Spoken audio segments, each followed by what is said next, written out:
In a two-story house in a small residential neighborhood in Connecticut, Margaret Hamilton sat holding her morning coffee, gazing out the window at the cherry tree in the yard. Her posture was straight, and her graying hair was neatly arranged.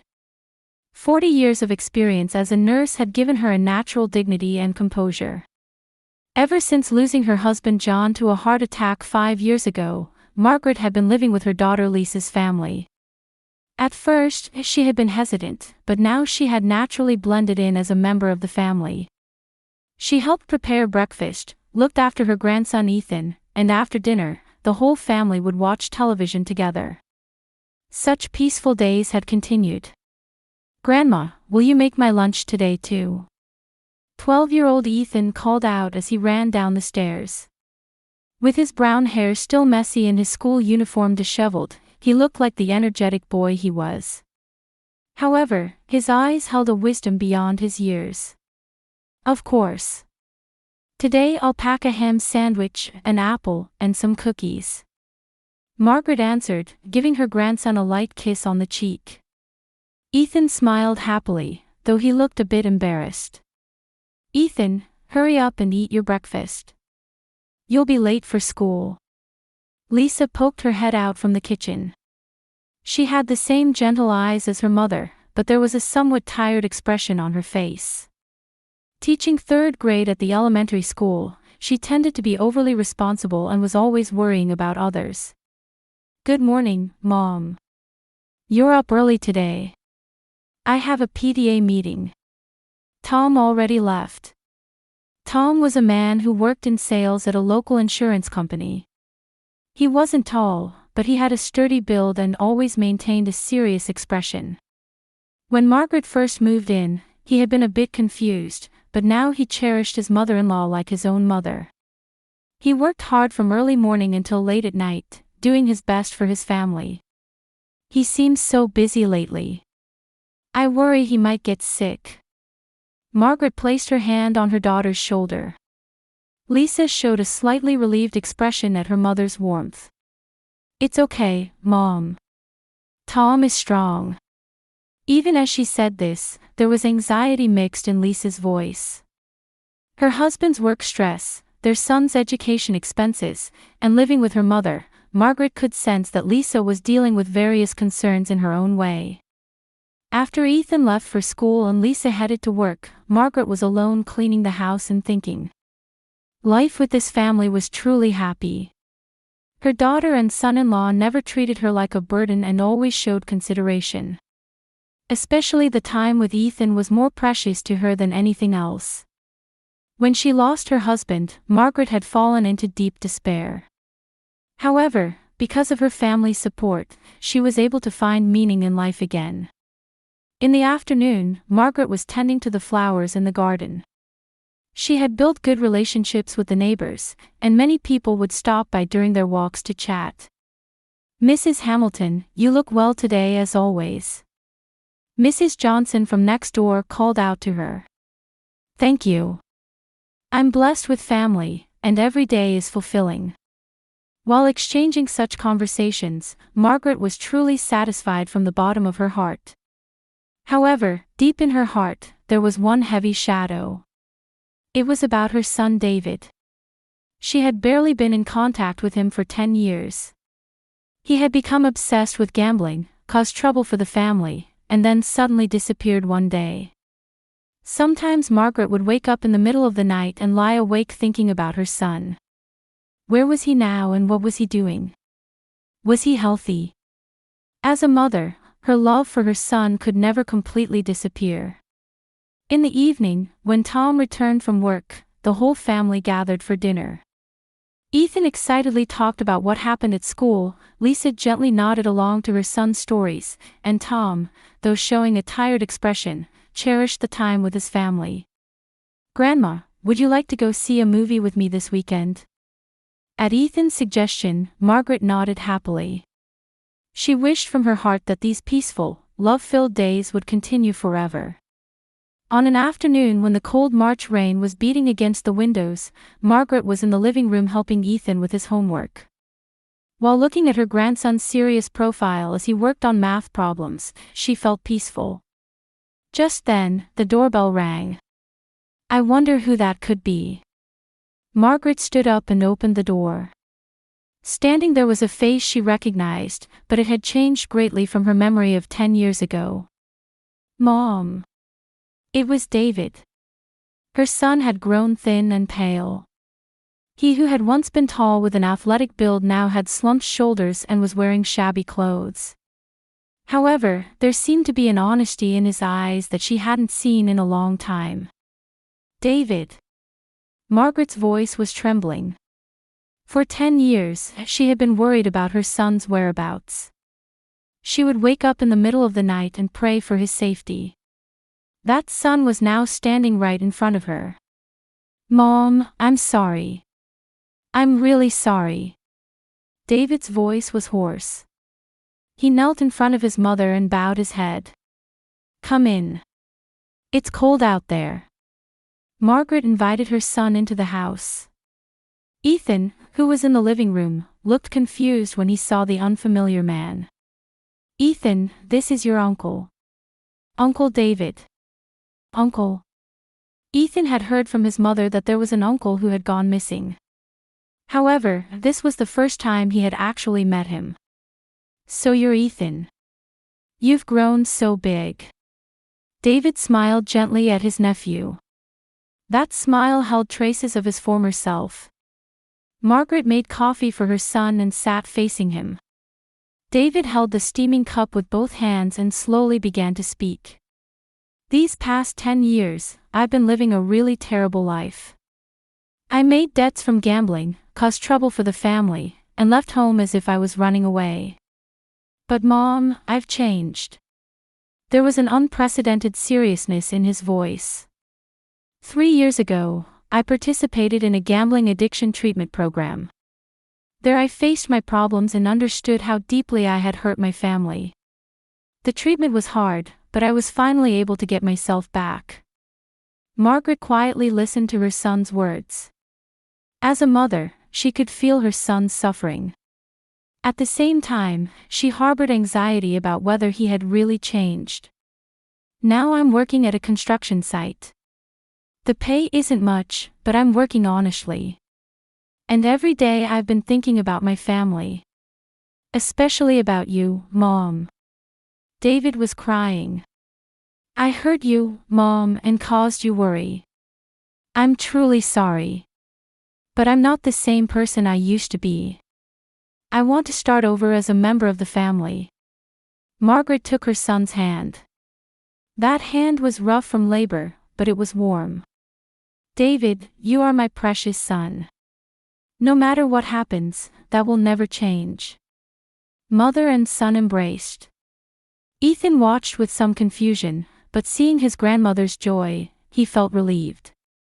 That night, when Lisa and Tom returned home, Margaret reported David's return. Lisa showed a complex expression. Knowing her brother's past behavior, she couldn't easily accept him. Has he really changed? To Lisa's question, David answered sincerely. I caused you all tremendous trouble. That's a fact, and I don't expect to be easily forgiven. But I really have changed. I want to take time to prove that. Tom was cautious. Knowing his brother-in-law's past, he was wary from the standpoint of protecting his family. However, seeing Margaret's joy, he decided to observe the situation for now. From the next day, David began visiting the house frequently. He played catch with Ethan and accompanied Margaret on shopping trips. His attitude certainly seemed to have changed. However, after 2 weeks had passed, subtle changes began to appear in David's behavior. Mom, actually I have something I want to discuss with you. One afternoon, David approached his mother. The construction work is ending, and I'm thinking of starting my own small company. But I need initial funding. A faint anxiety crossed Margaret's mind. How much do you need? $5,000 would be enough. I'll definitely pay it back. $5,000 was by no means a small amount for Margaret. For her, living on her husband's life insurance money and pension, it was part of her precious savings. Let me think about it a little. Margaret avoided giving an immediate answer. After that, David began to bring up financial assistance repeatedly. At first he was hesitant, but gradually he became more persistent. Mom, I really have changed. If I miss this opportunity, I might go back to my old life. His words were beginning to take on the manipulative tone of the past. Margaret was beginning to sense that problematic parts of her son's old self remained. A week later, Margaret made her decision. David, I cannot lend you the money. Why not? I'm your son, aren't I? David's voice contained irritation. You are my precious son. But I don't think lending you money would really be good for you. If you've truly changed, you should forge your own path with your own strength. Margaret's words were gentle but full of determination. You don't believe me, do you? David's expression changed. There was the hate-filled face she had seen 10 years ago. I don't care about this family anymore. Everyone looks down on me. Especially my sister's husband, he's been suspicious of me from the beginning. David, that's not enough. I'm never coming back here again. David stood up, shouting. At that moment, Ethan was secretly watching from the top of the stairs. You'll regret this. David left the house with those parting words. The sound of the door slamming echoed through the house. Margaret sank into her chair and sighed deeply. Love for her son and disappointment in him were complexly intertwined in her heart. She thought she had made the right decision, but at the same time, she felt deep sadness. 3 days after David angrily left the house, Margaret woke up early as usual and began preparing breakfast. However, she had an uneasy feeling. She had woken up several times during the night, and her son's last words wouldn't leave her mind. You'll regret this, Mom, his voice lingered in her ears. Good morning, Grandma. Ethan came down the stairs. His voice was as cheerful as always, but his expression looked a little worried. Good morning, Ethan. Did you sleep well? Yes. But what about you, Grandma? I heard footsteps in the hallway last night. The perceptive boy had sensed his grandmother's worry. I'm fine. I was just thinking about some things. Margaret gently stroked her grandson's head. However, she wasn't really fine. Love for her son and disappointment in his unchanged nature weighed heavily in her heart. After breakfast, Lisa and Tom left for work, and Ethan headed to school. Margaret was alone doing housework. She vacuumed, hung up the laundry, and went through her usual routine, but her heart was restless. In the afternoon, Margaret was changing bed sheets in the upstairs bedroom. After finishing cleaning Ethan's room, when she stood at the top of the stairs to go to her own room, she felt something was wrong. The stair railing seemed somehow unsteady. That's strange. Margaret lightly shook the railing. It was indeed more unstable than usual. Thinking she should ask Tom to fix it, she began carefully descending the stairs. When she reached the 3rd step, it happened.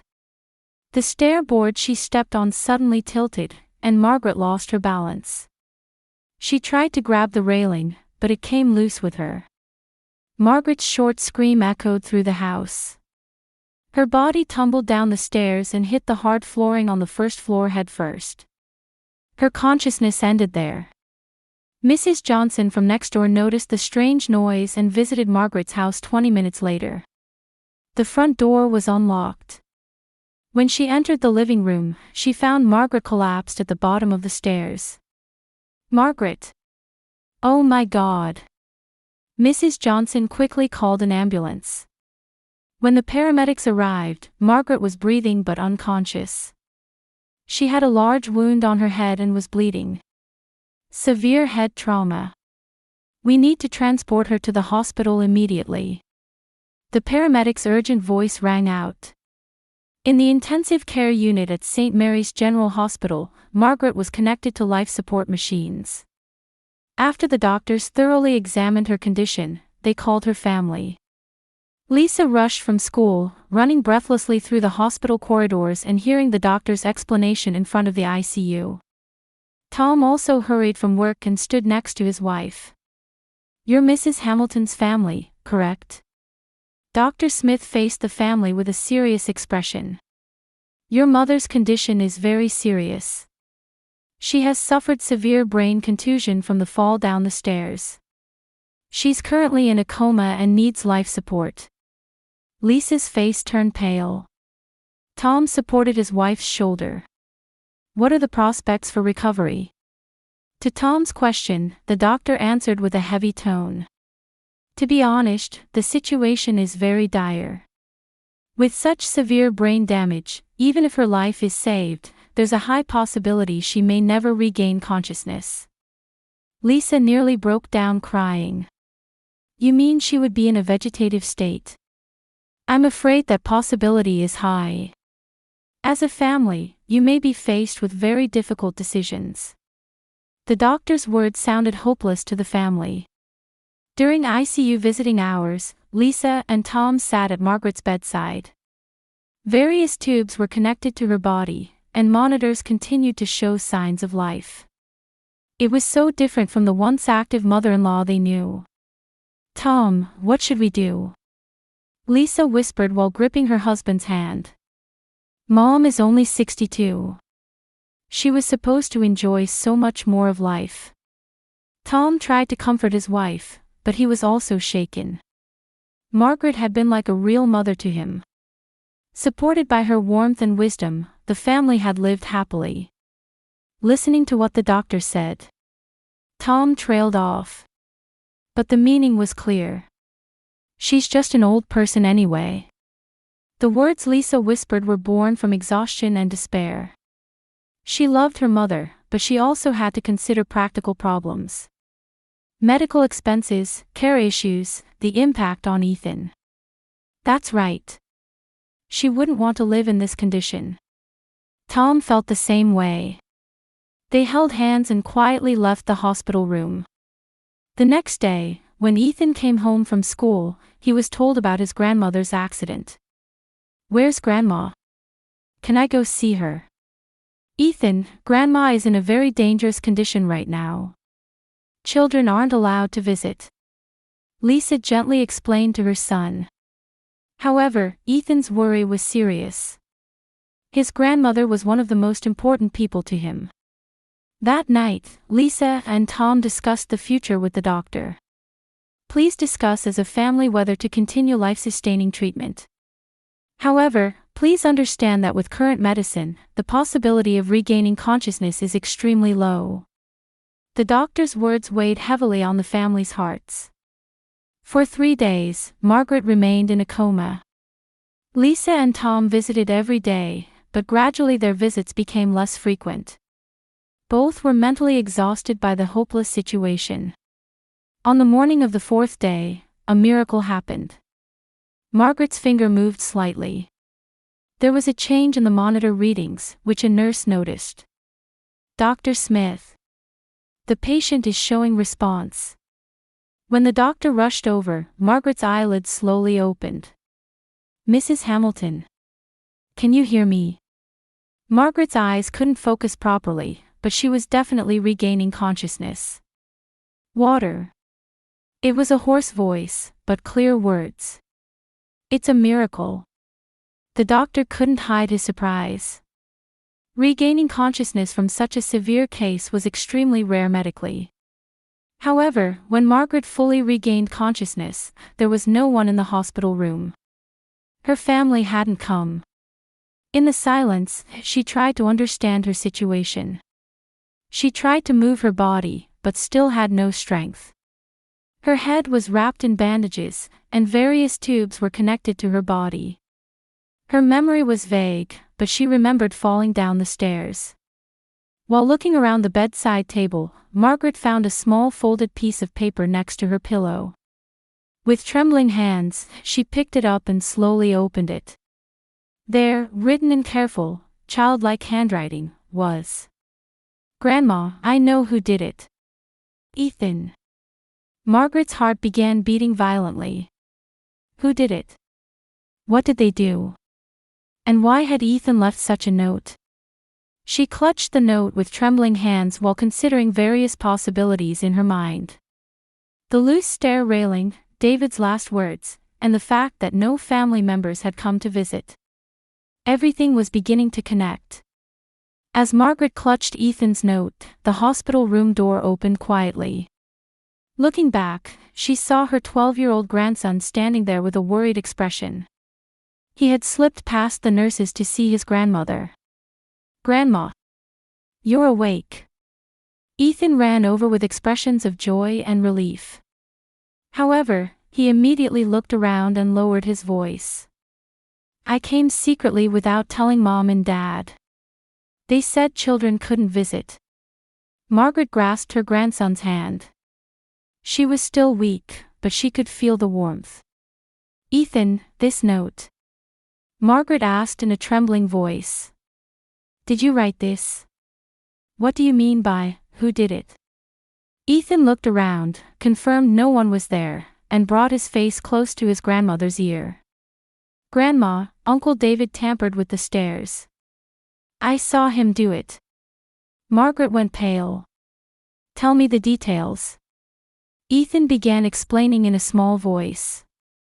"That night after Uncle David left angry, I couldn't sleep and was looking out the window.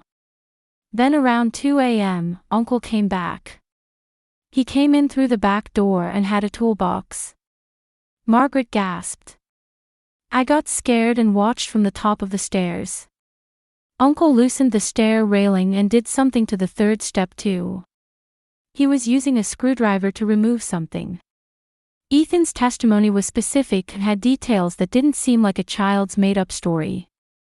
The next morning, Uncle came again with an innocent face and told Mom and Dad he wanted to make up with Mom. But I knew Uncle was lying. Margaret began to understand her son's terrible plan. David had tried to kill his mother, out of spite for being refused financial help. "So after the accident, I thought about telling the police, but Mom and Dad were saying Grandma might not make it, and they wouldn't listen to my story." Tears welled up in Ethan's eyes. "So I decided to wait until Grandma woke up. I thought Grandma would believe my story." Margaret hugged her grandson. This clever boy had been carrying this terrible truth alone. "Ethan, you did well. But from now on, leave it to the adults." Just then, footsteps could be heard from the hallway. Ethan tried to hide, but it was a nurse who entered. "Oh, you have a visitor. But children's visits are. This is my grandson. Please, just give us a little time." At Margaret's desperate plea, the nurse looked troubled but promised to return in 10 minutes and left the room. "Ethan, let's have the police called right away." Margaret pressed the nurse call button. When the nurse returned, she explained the situation and requested that the police be contacted. 30 minutes later, Detective Johnson visited the hospital room. He was a veteran detective at the local police station with experience handling many domestic cases. "Mrs. Hamilton, how are you feeling? I heard there might be a possibility of attempted murder." Margaret explained the situation in detail. Her son's return, his request for financial assistance and her refusal, his anger and threats. And Ethan's eyewitness testimony. "We need to check the condition of the stairs. We'll conduct a crime scene investigation." Detective Johnson listened seriously to the story. Violence against elderly people within families was unfortunately not uncommon. "Ethan, can you tell me again in detail what you saw?" The detective spoke gently to the boy. Ethan was nervous at first but gradually began to tell the details. The tools David had, how long the work took, and even his acting the next morning. "You're really brave. Thank you for your important testimony." The detective placed his hand on Ethan's shoulder. An hour later, the forensics team arrived at Margaret's house. When they examined the stairs closely, they found that the railing fixtures had been artificially loosened. The third step board also had its supports partially removed, rigged to come loose when weight was applied. This is definitely artificial tampering. Based on the forensics report, Detective Johnson was convinced. Find David Hamilton's whereabouts. The next day, David was arrested at the construction site where he worked. His co-workers were surprised, but the site supervisor testified that his behavior had been strange lately. In the interrogation room, David initially denied the charges. I would never think of killing Mom. I just wanted to reconcile with my family. However, when confronted with Ethan's detailed testimony and physical evidence from the scene, his attitude began to change. I have debts. If I fall behind on payments, my life is in danger. David began to confess painfully. I said I quit gambling, but I was actually still continuing. The debt kept growing, and I was at my limit. According to his story, his total debt had reached $80,000. The repayment deadline was approaching, and threats from creditors were intensifying. If Mom died, I would get the inheritance. I thought I could pay off the debt with that. David's confession was selfish and cold-hearted. But I didn't intend to kill Mom directly. I thought I'd make it look like an accident. That's why I tampered with the stairs. That's still attempted murder. It's fortunate that your mother miraculously survived, but one wrong step and it would have been murder. At Detective Johnson's stern point, David held his head in his hands. What was I doing? Finally, the weight of his crime was beginning to be understood within him. After taking his statement, the detective visited Margaret's hospital room again. Mrs. Hamilton, your son has confessed. He admitted to tampering with the stairs and will be charged with attempted murder. Margaret had complex feelings. While there was relief that the truth had been revealed with her son's crime confirmed, as a mother she also felt deep sadness. How is my son doing now? He appears to be reflecting in detention. He needs proper treatment for gambling addiction. Margaret nodded at the detective's words. That night, Lisa and Tom visited the hospital. They had been contacted by the police and were stunned to learn the truth. Mom, I'm so sorry. Lisa cried as she apologized. We said terrible things. She's just an old person anyway. Tom also bowed his head deeply. Mom, I'm truly sorry. We're the worst.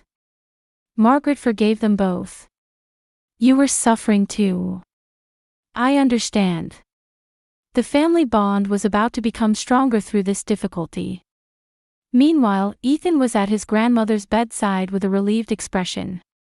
Grandma, I did the right thing, didn't I? Yes, Ethan. You were truly brave. Thank you for saving Grandma.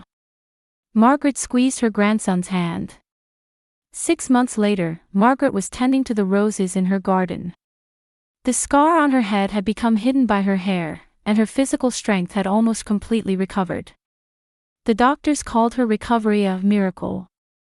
However, Margaret herself believed she was able to recover because of her family's love and support. Grandma, I made some tea. Ethan came out to the garden carrying a tray. He had become even more caring toward his grandmother than before. After the incident, their bond had deepened even further. Thank you, Ethan. How was school today? I got a perfect score on my math test. The teacher praised me. Seeing Ethan's happy expression, Margaret smiled from her heart. Having this grandson made every day seem bright. Her relationship with Lisa and Tom had also changed dramatically since the incident. For the first few weeks, both were tormented by guilt. However, thanks to Margaret's active efforts to repair the family bonds, they were able to understand each other better than before. Mom, there's a letter from David today. Lisa came out of the house holding an envelope. Margaret received letters from her son every month. David had been sentenced to 7 years for attempted murder. However, while serving his sentence, he was receiving treatment for gambling addiction and seriously facing himself. Each letter contained deep words of repentance and gratitude to his mother. After reading the letter, Margaret had complex feelings. The crime her son committed was unforgivable. However, as a mother, she also wanted to believe in his rehabilitation. David seems to be trying to change. It appears so. But it will take time. Lisa also had complex emotions toward her brother. Fear and anger mixed with sibling love. When dinner time came, the family of 4 gathered around the table. Tom had recently been promoted, and the household finances had improved. Most importantly, he had come to value time with his family. "Mom, why don't we celebrate Ethan's birthday somewhere special next month?" "That's a wonderful idea. Where would you like to go, Ethan?" "I want to have a picnic with the whole family. We can play catch in the park and eat Grandma's homemade sandwiches." At Ethan's simple wish, the family exchanged warm smiles. That night, Margaret sat alone in the living room, reflecting on the incident.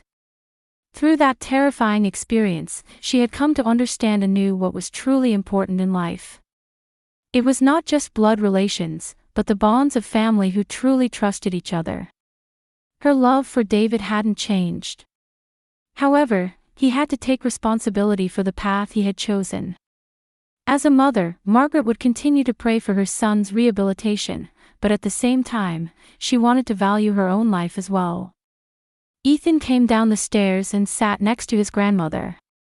"Grandma, I was really scared at that time. But I wanted to protect you. Ethan, you're my little hero. Because you were there, the truth came to light." Margaret hugged her grandson. Family isn't just about being related by blood. The most important thing is caring for and supporting each other. Ethan nodded. In his own way, he was beginning to understand the meaning of family. Outside the window, the autumn night breeze was swaying the trees. Margaret smiled quietly. Because they had overcome difficulties, the current peace felt more precious. Tomorrow, another new day would begin with her beloved family. That alone was enough. David might someday be able to return as a true member of the family. Until that day, Margaret intended to continue waiting without giving up hope. Because that was a mother's love.